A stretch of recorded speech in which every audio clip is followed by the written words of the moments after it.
Hello friends, welcome to ಮನಸ್ಸಿನ ಮಾತು ಮಧುರ podcast. ಇದು ಮನಸ್ಸುಗಳಿಂದ ಹೊರಬರುವ ಮಧುರವಾದ ಮಾತುಗಳ ಜಗತ್ತು. ಬನ್ನಿ, ಮನಸ್ಸಿನಿಂದ ಮನಸ್ಸಿಗೆ ಒಂದು ಪುಟ್ಟ ಪಯಣವನ್ನಾರಂಭಿಸೋಣ. ನಿಮ್ಮೆಲ್ಲರಿಗೂ ನನ್ನ 9ನೇ ಎಪಿಸೋಡ್ಗೆ ಸ್ವಾಗತ. ಈ ಜಗತ್ತಿನಲ್ಲಿ ಹಿರಿಮೆಯು ಗೋಜಿ, ಗದ್ದಲ ಮತ್ತು ವೈಭವದ ಮೂಲಕ ಸಿಂಹಾಸನ ಏರುತ್ತಿರುವಾಗ, ಅಲ್ಲೊಬ್ಬಳು ಶಾಂತಿಯ, ಸರಳತೆಯ ಮತ್ತು ಸೇವೆಯ ಮೂಲಕ ತಾನೇ ಸಿಂಹಾಸನವನ್ನಾಗಿ ಮಾಡಿದಳು. ಮಾತು ಕಡಿಮೆ, ಅರ್ಥವು ತುಂಬ, ನಗು ಸರಳ, ಮನಸ್ಸು ಹಿಗ್ಗ. ಇಂಜಿನಿಯರ್, ಲೇಖಕಿ ಹಾಗೂ ಸಮಾಜ ಸೇವಕಿ ಅವರೇ ನಮ್ಮ ಸುಧಾಮೂರ್ತಿ. ಇವರು ಕೇವಲ ಕಥೆಗಳನ್ನು ಬರೆದಿಲ್ಲ, ಅವರೇ ಸ್ವತಃ ಒಂದು ಕಥೆಯಾಗಿದ್ದಾರೆ. ಬನ್ನಿ, ಈ ಕಥೆಯೊಳಗೆ ಹೆಜ್ಜೆ ಹಾಕೋಣ.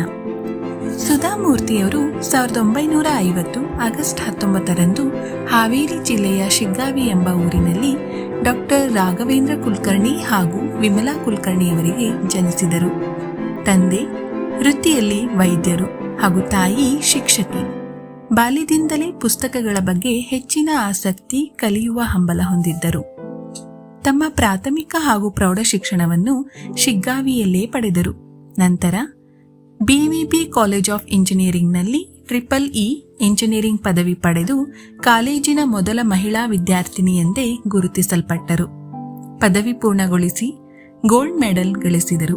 ನಂತರ ಎಂಟೆಕ್ ಮಾಡಲು ಬೆಂಗಳೂರಿನ ಇಂಡಿಯನ್ ಇನ್ಸ್ಟಿಟ್ಯೂಟ್ ಆಫ್ ಸೈನ್ಸ್ಗೆ ಸೇರಿದರು. ಇಲ್ಲಿಯೂ ಅತ್ಯುತ್ತಮ ಶ್ರೇಣಿಯಲ್ಲಿ ತೇರ್ಗಡೆಗೊಂಡರು. ಹೀಗೆ ಅವರ ಶಿಕ್ಷಣ ಪಾಠದ ಛಾಯೆ ಅವರ ಜೀವನದ ಶ್ರದ್ಧೆ, ಶಿಸ್ತು ಮತ್ತು ಪ್ರಾಮಾಣಿಕತೆಗೆ ಪ್ರತಿಬಿಂಬವಾಯಿತು. ತಮ್ಮ ವೃತ್ತಿ ಜೀವನಕ್ಕಾಗಿ ಟಾಟಾ ಕಂಪನಿಯಲ್ಲಿ ಅರ್ಜಿ ಸಲ್ಲಿಸಿದಾಗ ಮಹಿಳೆಯರನ್ನು ನೇಮಕ ಮಾಡಲ್ಲ ಎಂದು ಹೇಳಿದರು. ಆಗ ಅವರು JRD ಟಾಟಾ ಅವರಿಗೆ ಈ ನಿಯಮವನ್ನು ಪ್ರಶ್ನಿಸಿ ಪತ್ರ ಬರೆದರು. ಕಂಪನಿಯ ಪ್ರಥಮ ಮಹಿಳಾ ಇಂಜಿನಿಯರ್ ಆದರು. ಈ ಮೂಲಕ ಸಾವಿರಾರು ಯುವತಿಯರಿಗೆ ಪ್ರೇರಣೆಯಾಗಿ ತಮ್ಮ ಛಲದ ಮಾರ್ಗ ತೋರಿಸಿದರು. ಸುಧಾಮೂರ್ತಿಯವರು ಎಂಟೆಕ್ ಸಮಯದಲ್ಲಿ ನಾರಾಯಣ್ ಮೂರ್ತಿಯವರನ್ನು ಭೇಟಿಯಾದರು. ಇಬ್ಬರ ಆಸಕ್ತಿ, ಅಭಿರುಚಿ ಎಲ್ಲ ಒಂದೇ ಆಗಿದ್ದರಿಂದ ಅವರ ನಡುವೆ ಪ್ರೀತಿ ಚಿಗುರಿ 1978ರಲ್ಲಿ ವಿವಾಹವಾದರು. ಅವರ ಮದುವೆಯ ದಿನವೂ ಮುಂಜಾನೆ ಕಂಪನಿಗೆ ಹೋಗಿ ಕೆಲಸ ಮುಗಿಸಿ ಬಂದಿದ್ದರು. ಅವರ ಮದುವೆ ಯಾವುದೇ ವೈಭವವಿಲ್ಲದೆ, ಆದರೆ ಮನಸ್ಸಿನ ಪ್ರಾಮಾಣಿಕತೆ ತುಂಬಿದ ಮದುವೆಯಾಗಿತ್ತು. ನಾರಾಯಣ್ ಮೂರ್ತಿಯವರು ಇನ್ಫೋಸಿಸ್ ಸಂಸ್ಥಾಪಕರಲ್ಲಿ ಒಬ್ಬರು. ಇನ್ಫೋಸಿಸ್ ಸಂಸ್ಥೆಯ ಆರಂಭಿಕ ಹಂತದಲ್ಲಿ ಸುಧಾಮೂರ್ತಿಯವರು 10,000 ರೂಪಾಯಿ ಹೂಡಿಕೆ ಮಾಡಿ ಪತಿ ಹಾಗೂ ಕುಟುಂಬದ ಬಾಳಿಗೆ ಹೊಸ ಬೆಳಕು ತಂದರು. ಅದೇ ಇನ್ಫೋಸಿಸ್ ಸಂಸ್ಥೆಯ ಶುಭಾರಂಭವಾಯಿತು. ಸುಧಾಮೂರ್ತಿಯವರು ಒಂದು ಕಡೆ ಹೇಳುತ್ತಾರೆ, ನಾನು ನಾರಾಯಣ್ ಮೂರ್ತಿಯೊಂದಿಗೆ ಮದುವೆಯಾಗಿದ್ದು ಯಾವುದೇ ಮೋಹದಿಂದಲ್ಲ, ಆದರೆ ಒಬ್ಬ ನಿಷ್ಠುರ, ನೈತಿಕ, ನಿಷ್ಠೆಯ ವ್ಯಕ್ತಿಯನ್ನು ನಾನು ಆಯ್ಕೆ ಮಾಡಿಕೊಂಡಿರುವೆ ಎಂದು. ಸುಧಾಮೂರ್ತಿಯವರಿಗೆ ಇಬ್ಬರು ಮಕ್ಕಳು, ಅಕ್ಷತಾ ಮೂರ್ತಿ ಹಾಗೂ ರೋಹನ್ ಮೂರ್ತಿ. ಇವರಿಬ್ಬರು ತಮ್ಮದೇ ಕ್ಷೇತ್ರಗಳಲ್ಲಿ ಛಾಪನ್ನು ಮೂಡಿಸುತ್ತಿದ್ದಾರೆ.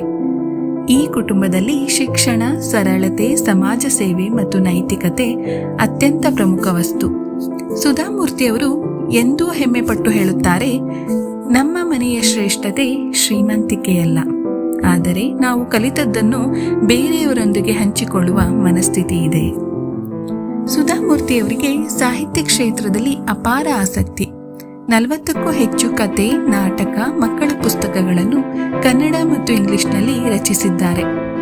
ಅವರ ಪ್ರಮುಖ ಕೃತಿಗಳು ಡಾಲರ್ ಸೊಸೆ, ಪರಿಧಿ, ಏರಿಳಿತದ ದಾರಿಯಲ್ಲಿ, 3000 ಸ್ಟಿಚಸ್, ಸಾಮಾನ್ಯರಲ್ಲಿ ಅಸಾಮಾನ್ಯರು.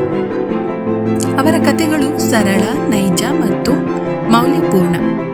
ಇವರ ಕೆಲ ಕಥೆಗಳು ಶಾಲಾ ಪಠ್ಯಕ್ರಮದಲ್ಲೂ ಸ್ಥಾನ ಪಡೆದಿವೆ.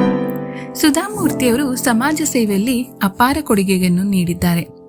ಇನ್ಫೋಸಿಸ್ ಫೌಂಡೇಶನ್ ಸ್ಥಾಪಿಸಿ ಹಲವಾರು ಶಾಲೆಗಳನ್ನು, ಗ್ರಂಥಾಲಯಗಳನ್ನು, ಆಶ್ರಮಗಳನ್ನು ನಿರ್ಮಿಸಿದ್ದಾರೆ. ವಿವಿಧ ರಾಜ್ಯಗಳಲ್ಲಿ ಗರ್ಭಿಣಿಯರ ಆರೈಕೆ, ಪ್ರವಾಹ ಪರಿಹಾರ, ಗ್ರಾಮೀಣ ಅಭಿವೃದ್ಧಿಯಲ್ಲಿ ತೊಡಗಿದ್ದಾರೆ. ಇವೆಲ್ಲ ಅವರು ಶಾಂತವಾಗಿ ಆದರೆ ಶಕ್ತಿಯಾಗಿ ಮಾಡಿದ್ದಾರೆ. ಅವರು ಹೇಳುವಂತೆ, ನಮ್ಮ ಸಾಮರ್ಥ್ಯದಿಂದ ಮತ್ತೊಬ್ಬರ ಬದುಕಿನಲ್ಲಿ ಬೆಳಕು ಹಚ್ಚುವುದು ನಿಜವಾದ ಸಮಾಜ ಸೇವೆ. ಇವರ ಸಮಾಜ ಸೇವೆಗೆ 2006ರಲ್ಲಿ ಪದ್ಮಶ್ರೀ ಪ್ರಶಸ್ತಿ, 2023ರಲ್ಲಿ ಪದ್ಮಭೂಷಣ ಪ್ರಶಸ್ತಿ ನೀಡಿ ಸನ್ಮಾನಿಸಿದ್ದಾರೆ. 2023ರಲ್ಲಿ ಸಾಹಿತ್ಯ ಅಕಾಡೆಮಿ ಪುರಸ್ಕಾರ, ರವೀಂದ್ರನಾಥ್ ಟಾಗೋರ್ ಗೌರವ ಹಾಗೆ ಹಲವಾರು ಗೌರವ ಡಾಕ್ಟರೇಟ್ ಪದವಿಗಳು ಇವರ ಮುಡಿಗೇರಿದೆ. 2024ರಲ್ಲಿ ರಾಜ್ಯಸಭೆ ಸದಸ್ಯರಾಗಿ ನೇಮಕಗೊಂಡಿದ್ದಾರೆ. ಸುಧಾಮೂರ್ತಿಯವರು ಕೇವಲ ಒಂದು ಹೆಸರಲ್ಲ, ಅದು ಒಂದು ಚಳುವಳಿ. ಅವರ ಬದುಕು, ಸಾಹಿತ್ಯ, ಸಮಾಜ ಸೇವೆ ನಮ್ಮೆಲ್ಲರ ಜೀವನವನ್ನು ಸ್ಪರ್ಶಿಸುತ್ತದೆ. ಇಂತಹ ವಿದ್ವಾನ್ ವ್ಯಕ್ತಿಯನ್ನು ಪರಿಚಯಿಸಲು ನಮಗೂ ಹೆಮ್ಮೆ. ಇದು ನಿಮ್ಮ ಮನಸ್ಸಿನ ಮಾತು ಮಧುರ. ಕೇಳುತ್ತಿರುವುದಕ್ಕಾಗಿ ಧನ್ಯವಾದಗಳು. ಮುಂದೆ ಇನ್ನೂ ಹೆಚ್ಚು ಪ್ರೇರಣಾದಾಯಕ ಕಥೆಗಳೊಂದಿಗೆ ನಿಮ್ಮ ಮುಂದಿರುತ್ತೇವೆ. ನಮಸ್ಕಾರ.